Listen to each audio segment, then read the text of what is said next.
Vivian Vance died tragically and unexpectedly one day after she revealed her secret to her husband. Vivian Vance was born Vivian Robera Jones on July 26, 1909 in Cherry, Kansas.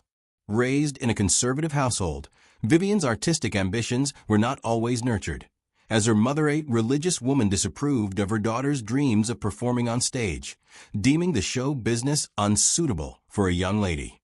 But Vivian's passion for acting burned too brightly to be extinguished, and as a teenager, she participated in local plays, finding her calling in performance.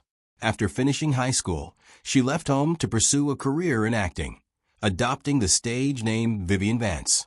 It was a bold and defiant move for a young woman at the time, particularly one from a strict Kansas family, but marked the beginning of a life that would inspire countless others to pursue their dreams in the face of disapproval. In the 1930s and 1940s, Vance honed her craft on the stage, performing in Broadway productions and establishing herself as a gifted comedic actress. She appeared in such shows as Music in the Air and Skylark, earning critical acclaim for a lively presence and a strong voice. Her years in the theater also taught her not only technical performance, but also how to command an audience's attention, experiences that served her well when she transitioned to television, a medium still in its infancy when she made her big break.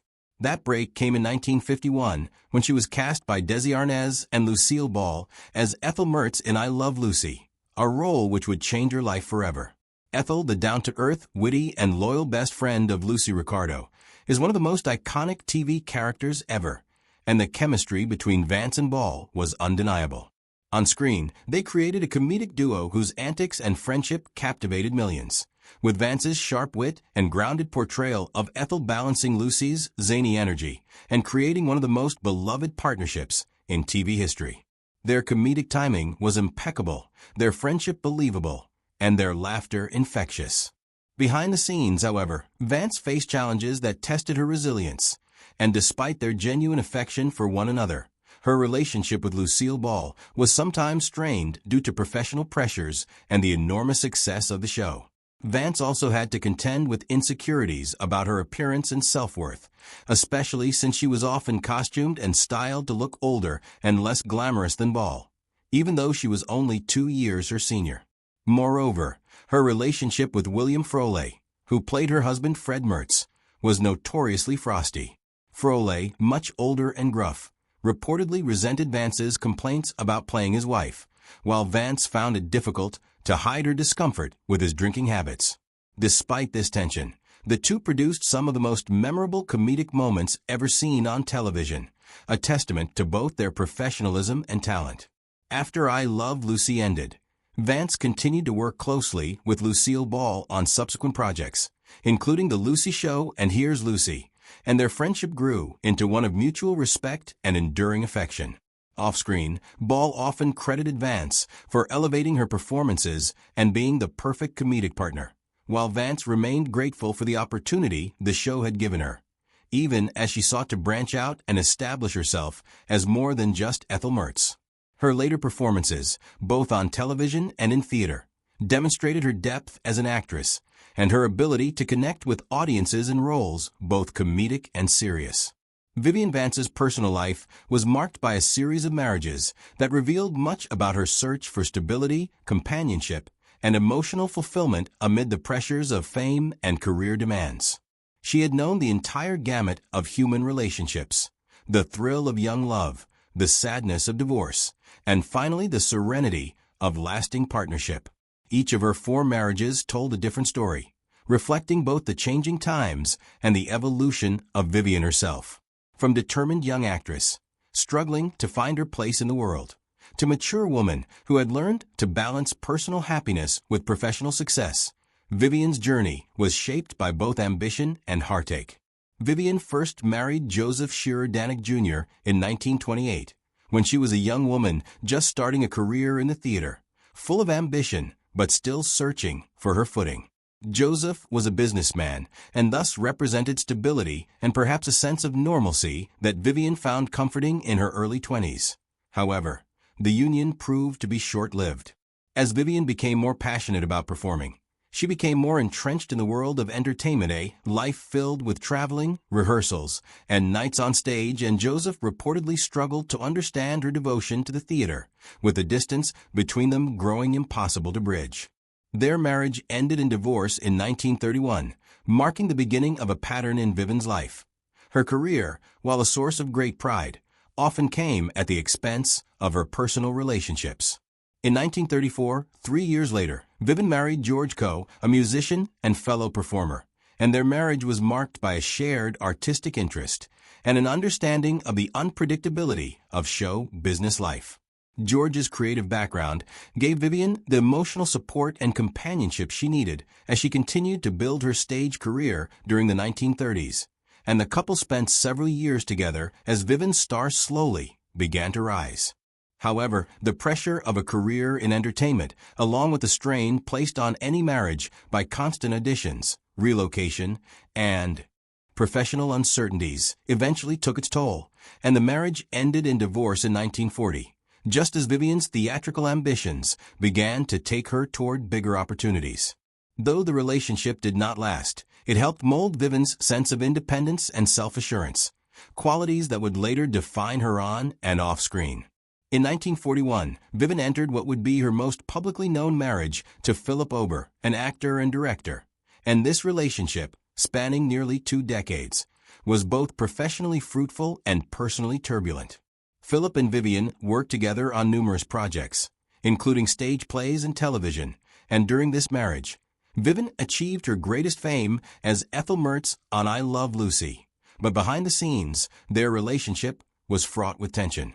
Ober, by many accounts, was controlling and critical, and his jealousy over Vivian's success only deepened as she became a cherished figure in American television.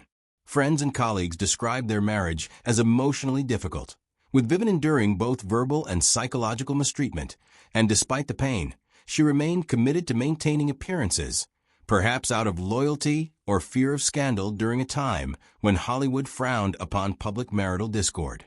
After nearly 18 years together, Vivian finally divorced Ober in 1959. Ending that marriage was not just the close of a painful chapter, it was liberation, and for the first time, she was finally able to truly enjoy her independence and emotional well-being. 2 years later, in 1961, Vivian found happiness with her marriage to John Dodds, a writer and literary agent. This marriage was unlike the others, rooted in mutual respect, affection, and understanding. Dodds admired Vivian for her intelligence, wit, and resilience rather than simply being a celebrity figure, and their relationship was one of companionship rather than competition. It gave her peace and the much-needed emotional stability she had been searching for. They settled in Connecticut and later spent time in Albuquerque, New Mexico, where Vivian enjoyed a quieter, more reflective life away from the Hollywood spotlight. She often credited John with bringing her true contentment in her later years and described their bond as one of deep friendship and trust. To the day Vivian died in 1979, the couple remained devoted to one another, and by all accounts, Dodds was her rock during her long battle with cancer. Vivian Vance died tragically and unexpectedly one day after revealing a secret that had weighed heavily on her heart for many years. To the public, she was the beloved Ethel Mertz from I Love Lucy, the quick-witted, lovable sidekick whose chemistry with Lucille Ball became one of television's most iconic partnerships. Yet behind her radiant smile and impeccable comedic timing, Vivian carried a burden of emotional pain, exhaustion, and resentment that few had ever suspected, and her death coming so suddenly after a moment of emotional vulnerability shocked those closest to her and left an air of mystery surrounding her final days. Vivian had always been known as a private and introspective woman, and to the outside world, she seemed full of life, glamorous, funny, and always ready to deliver a perfectly timed line. But her husband, John Dodds, knew there were parts of her past she refused to discuss. In the weeks leading up to her death, Vivian's health had been declining, and she seemed more reflective than ever. One evening, while sitting quietly with John in their home in Belvedere, California, she decided to unburden herself. With trembling hands and tears streaming down her eyes, she whispered, "There's something I've never told anyone, not even you. John would later describe that moment as one filled with a chilling stillness, as though Vivian knew this confession would be her final release from years of emotional turmoil. Her secret was connected to one of the most difficult relationships of her professional life, an intense hatred for her I Love Lucy co-star William Froley. For years, Vivian had kept silent about how much she hated him out of fear of a public backlash and the destruction of the popular imagery of the show. "I couldn't stand him," she now told John. "Every day on that set was a battle of endurance. He made my life miserable." Although somewhat expected by those familiar with the tensions on set, no one knew just how much it hurt her emotionally and mentally. Vivian divulged that Froley's constant barrage of insults and belittling attitude had made her feel humiliated. "He called me names when the cameras weren't rolling," she said softly. "He made cruel jokes about my weight, my looks, and even my age. I laughed on camera, but inside I wanted to cry.